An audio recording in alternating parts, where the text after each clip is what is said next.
4장에서 ADHD 4장에서 ADHD가 노인 ADHD 이해를 진단되지 않은 ADHD 노인이 노년의 기억력 문제를 겪을 때 가장 먼저 걱정해야 하는 일은 당연히 치매다. 심지어 ADHD로 진단받은 노인도 ADHD 때문에 치매에 걸릴 가능성이 커지지 않을까 걱정한다. 치매는 꽤 많은 노인이 걸리는 질병이므로 치매가 한창 가까워진 60대나 70대에 접어든 노인에게 ADHD 때문에 건망증이 더 두렵게 느껴진다. 예방을 잊었어요. 안경은 어디에 둘까요? 아내는 이번 주말에 약속이 있다고 3번이나 말했다는데 저는 기억이 없네요. 아내가 잊어버린 걸까요? 아니면 제가 잊은 걸까요? 비슷한 걱정을 하고 있다면 많은 ADHD 성인이 흔히 겪는 다음 문제들을 살펴보자. 그렇다라고 답한 문항이 많다면 검사를 해보자 했는데요. 그래서 학교 문제, 직장 문제에서 성적이 나쁘다, 또 머리가 직장 문제에서 작업이 어렵다, 또 일상 참고서 같은 것들에 대인관계에서 자주 짜증내고 화를 낸다, 가정 이야기에 또 학습에 우울하다, 이런 패턴이 있다면은 70대 일마트는 늘 무언가를 잊어버렸다. 보통 휴대전화 어디에 뒀더라 같은 비교적 사소한 문제였다. 하지만은 더 심각한 문제일 때도 있었다. 집 책상에서 우편물이 잔뜩 쌓여있고 미납 청구서를 또 그냥 통보는 예사였고 등등 중요한 서질은 의사가 가정력에 대해서 질문했다는 점이다. ADHD는 가족 안에서 유전되는 경향이 강한 질환이다. 가족 중에 한 사람의 ADHD라면 다른 사람도 ADHD일 가능성이 있다. 이렇게 모두가 마태와 내시처럼 운이 좋은 것은 아니다. 건망증을 걱정하는 노인들은 보통 기억력 클리닉을 찾아가 신경과 의사에게 치매 검사를 받는데 이런 의사들은 노인 ADHD에 관심이 없다. 미국 전체의 기억력 클리닉 살펴본 조사에 따르면 기억력 클리닉에서 노인의 기억력 문제를 평가할 때 ADHD 가능성을 살펴보는 경우는 극히 드물었다. 신경과 의사나 정신과 의사도 성인 ADHD를 진단할 실질적인 훈련을 받은 경우는 드물고 하물며 노인 ADHD는 말할 것도 없다.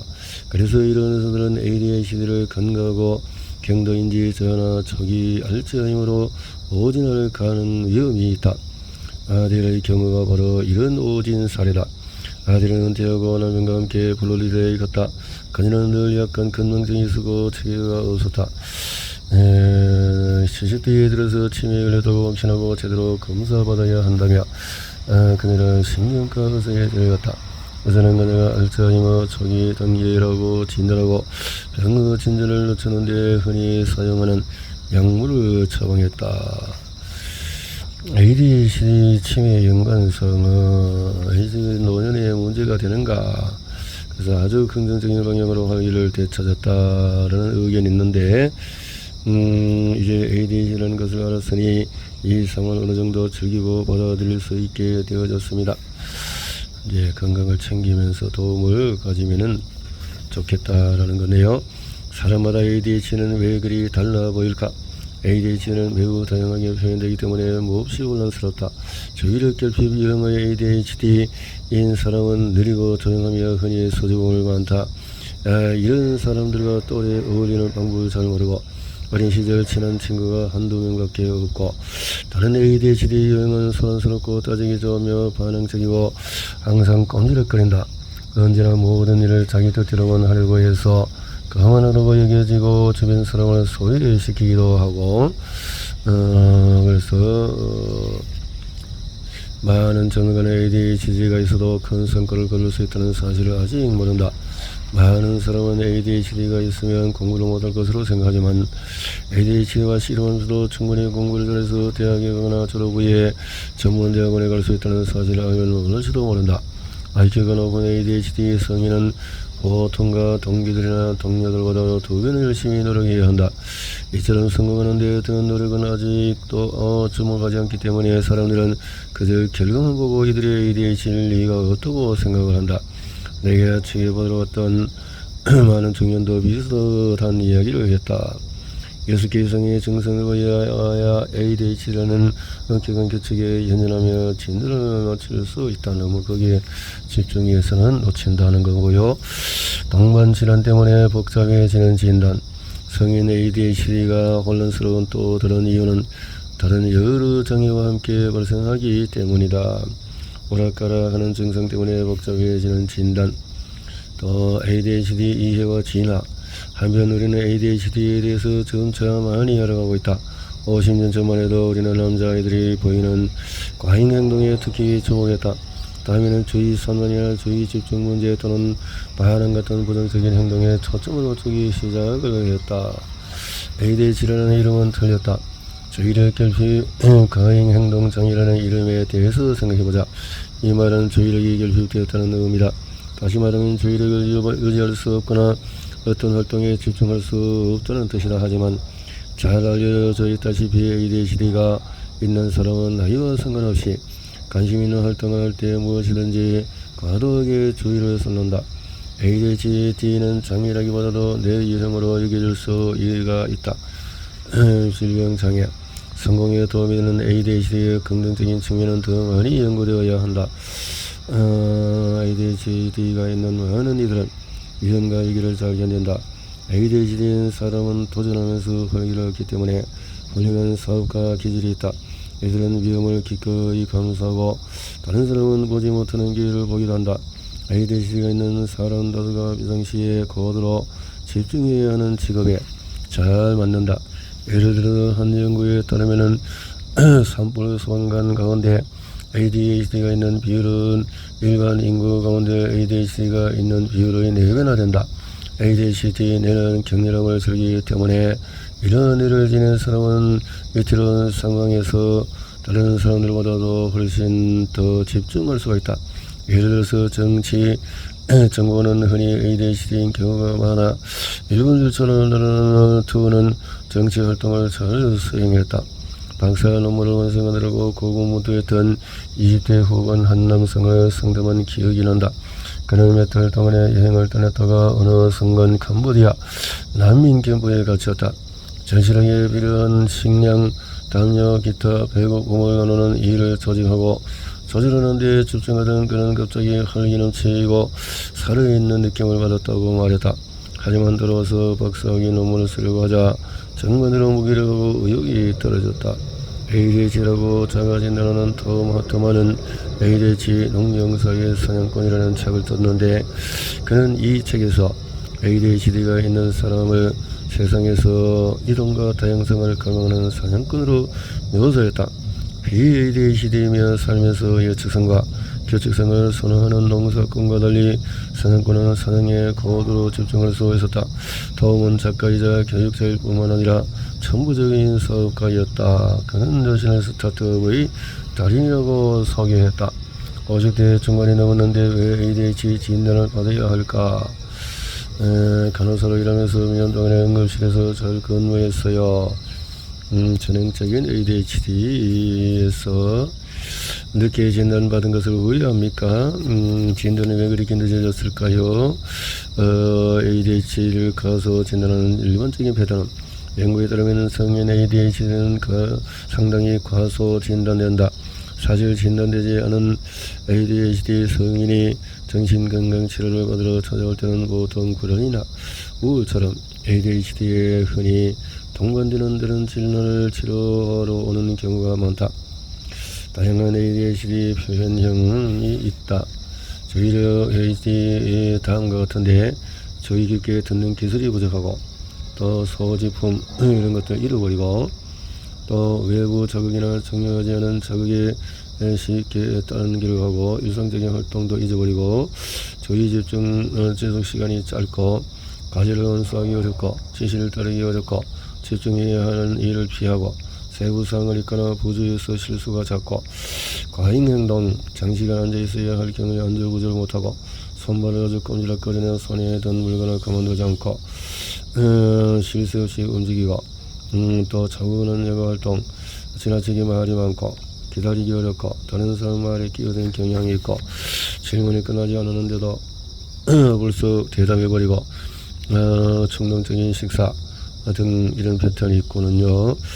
주로 주의를 결핍 유형 복합형 과잉행동 증상은 나이가 들며 줄어드는 경향이 있다. ADHD 노인도 기다려야 할 때는 안절부절 못하고 초조한 느낌이 든다고 할 수 있지만 보통 과잉행동은 더 이상 보이지 않는다. ADHD 이해 부족의 오랜 역사. 지금의 노인이 어린이였던 1950년대에는 오늘날 우리가 ADHD라고 부르는 질환에 대해서 거의 알려진 것이 없었다. 아동은 미소, 뇌 기능 장애, 과잉행동, 아동 증후군, 과운동증 등등으로 진단을 받았고, 그래서 성인 ADHD 단독으로 발생하는 경우는 드물다. ADHD 여자아이들에게 대한 고질적인 과소 진단, 스트레스가 ADHD를 심화시킨다는 사실에 대한 이해 부족, 많은 사람이 계속 진단받지 못하는 현실이 있고, 정신건강정화가 노인을 평가할 때 ADHD를 고려하지 못하는 이유는 뭘까? 훈련 부족이라. 훈련 부족. 또 연령주의, 노인 ADHD일 가능성을 고려하는 경우가 드물다는 문제는 부분적으로 연령주의 때문에 나타나기도 나이다니까 그러리라 이렇게 생각한다는 거죠. 기억력 클리닉에 ADHD에 관심을 두지 않고 있군요. 그래서 알츠하이머라든가 또 뇌혈관 질환 판단, 노이소 치매, 수면 부족한가, 알츠하이머 동반되는 나타나는 것들, 노화에 따른 정상적인 인지 변화 등등에 의해서 경도신경인지장애일까, 기분이 AD를 또 H와 구별하기는 증상에 최근에 일어났고 악화하는가, 그렇다면 기억력 문제, 병력을 쉽게 또 명확하게 보고할 수 있는가, 가까운 가족이 건망증이 오래되었다고 증언해 주는가, 약물로 증상이 호전되는가, 경도신경인지장애와 ADHD의 또 다른 중요한 차이점은 현재 경도신경인지장애 치료에 효과적으로 입증된 약물이 없다는 것이다. ADHD 진단을 받는 성인 자녀, 조카, 손주가 있는가, 진단에 도움이 되는 설문지에서 성인용 ADHD 자가보호형 설문지 등등에서 ADHD 진단의 최적 표준은 정보에 관한 주의 깊은 임상면담이 필요하다. 핵심 교훈은 늦더라도 바꿀 수가 있다. 임상면담이 필요하다. 현재 일상 기능에서 현저히 달라졌는지, 보고한 과거의 일상 기능과 대비되는지, 또 가족 중에서 ADHD를 받은 젊은 세대가 있는지, 또 학업 등등에서 ADHD 진단을 위한 신경심리학인 검사는 당신이 노인이 진단되지 않은 ADHD라고 의심이 들 때 취해야 할 조치는 ADD 아동과 성인을 위한 단체에서 지원을 받아보고, 그 지역의 이장의 핵심 교훈은 늦게라도 AD 진단을 받으면 인생이 바뀔 수 있다. 매우 흔한 정신장애다. 이것은 정신과 의사는 이런 부분에서 적절한 훈련을 받은 의사는 부족하다 등등으로, 그래서 이런 부분에서 도움을 받을 필요가 있다라는 건데요. 5장으로 넘어가면은 ADHD 노인의 각성제 치료는 어떻게 할 것이냐. 노인에게 각성제가 왜 처방이 이제 60대가 된 그리스도인은 자신의 ADHD임을 인식하고 치료법을 찾는 여정을 수년째 이어오고 있는데, 그리스도인은 성격이 옳고 학업 성적도 좋았고 마감이 닥쳐서 허겁지겁 숙제를 처하거나 시험을 앞두고 벼락치기를 공부하는 일이 많았지만 말이다. 그녀가 진짜 힘들어하는 것은 현실 생활이었다. 성인기에 ADHD 진단을 받은 많은 사람처럼 그리스도인도 30대 후반의 그 나이가 ADHD 진단을 받고 나서야 자신도 ADHD가 아닐까 의심하기 시작을 했다는 거고요. 그리스도인은 50대가 되었고, 이제 그래서 그리스도인은 시간을 들여서 자기 말을 천천히 들어주지만 또 각성제 처방에는 반대하는 의사를 만났고, 통합의학 교육을 받은 그는 좀 더 자연스럽고 전인적인 접근법을 써보자고 말했다. 그래서 이게 초저 탄수화물 식단을 제한하고 각종 영양 보충제도 처방하고, 그래서 수년간 바이반스로 효과로 보았고 서로 의견을 공유하지 않는 상당히 다른 세 명의 의사에게 진료를 본 끝에 크리스티는 최종적으로 스스로 치료 결정을 내려야 하는 상황에 놓였다.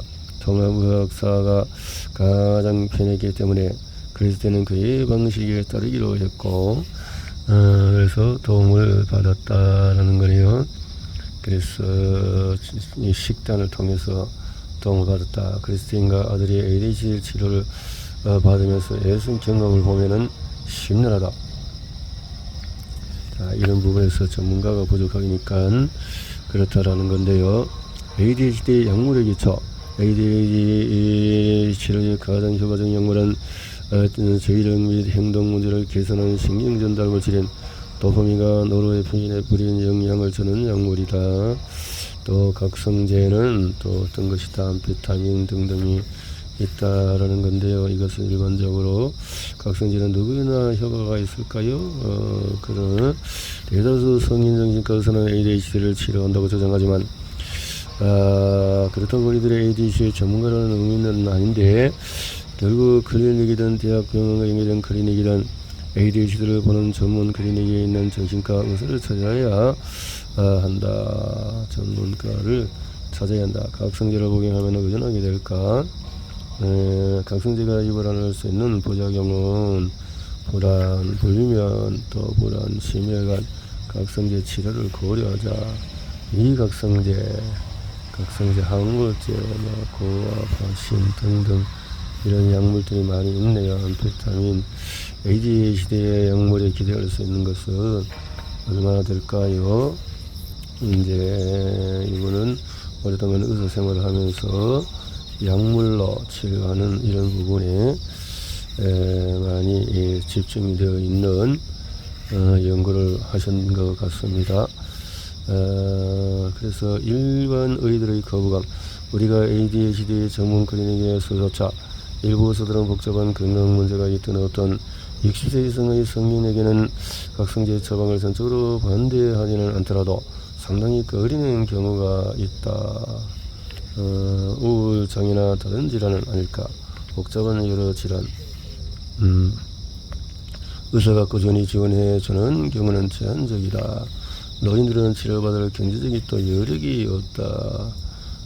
약물 치료를 통해서 생산성에 도움이 되지 않고, 각성제가 모두에게 맞지는 않고 문제를 전부 해결하지도 않는다 라는 건데요. 각성제. 그래서 이 장의 핵심 교훈은 노인 ADHD 치료의 전문성인 의사를 찾는 일이 쉽지가 않다. 경험 의사를 찾아보자 라는 것이고요. 각성제 및 이런 것이 된다는 기록을 해야 되고, 성인은 복합형 ADHD인 경우가 많고, 그 때문에 각성제 외에 다른 약물도 함께 처방하는 경우도 흔하고, 각성제가 문제를 전부 해결할 수도 없고 모두에게 맞지도 않지만, 내가 만난 많은 성인은 각성제를 복용할 때 매우 긍정적인 이점이 있다고 말했다 등등 이런 차이점들이 있네요. 6장으로 넘어가면은 ADHD 이해하며 받아들이며 살아가자. 이해하면서 살아가자. 이렇게 받아들이고 약물로 해서 평생 같이 살아가야 된다는 이것이 현대의학적인 초점의 모습이다. 쉬운 지름길은 없다. 성인들을 치료한 경험에 비춰보니 변화는 평생 계속되는 과정이다. 이렇게 핵심을 말했군요.